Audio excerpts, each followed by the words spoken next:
I recently ran a little experiment to see just how aggressively the tech giants are fucking over independent creatives, and the outcome was galling in the extreme. I had heard that Google and Microsoft, the companies with the most widely used word processors in the Western world, were using private documents to train their flagship AI models, Gemini and Copilot. Turns out, the paranoid ones were right.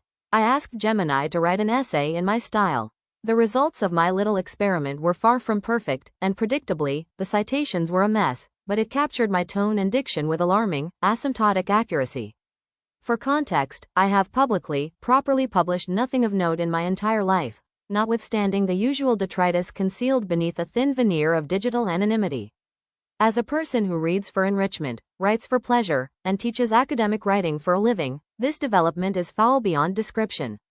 Every document I've written over the course of my academic career, stretching back to my first year of undergrad, notwithstanding Blue Book exams, was a Google Doc at some point in its life cycle.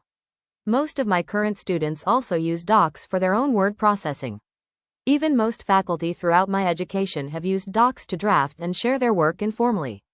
In hindsight, trusting these blood-sucking corporate vampires with my intellectual property was a rookie mistake, one that I will never make again.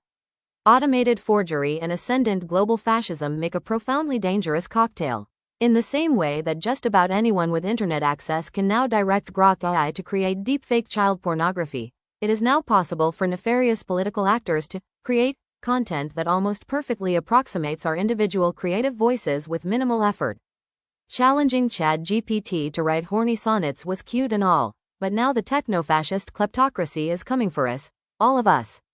For all Sam Altman's promises of a halcyon post-singularity future free from want and suffering, what seems far more likely is that those of us without access to the levers of technological power will be condemned to a lifetime of economic marginality, professional precarity, and cultural irrelevance, barring revolutionary change which does not appear to be forthcoming.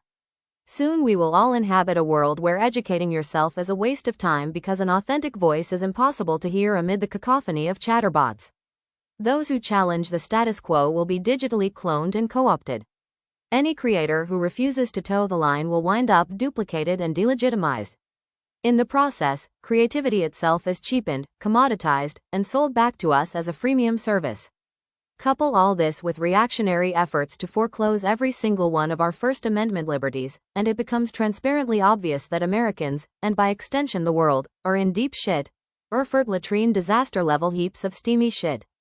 The main difference between Erfurt and now is that, at present, the nobility are clean, safe, and sound in their multi-million-dollar survivalist compounds rather than stuck at the bottom of a pool of septic grease, while we peasants choke on effluent and sink powerlessly deeper into the mire rather than laugh uproariously from above. History repeats itself. First as farce, then as tragedy.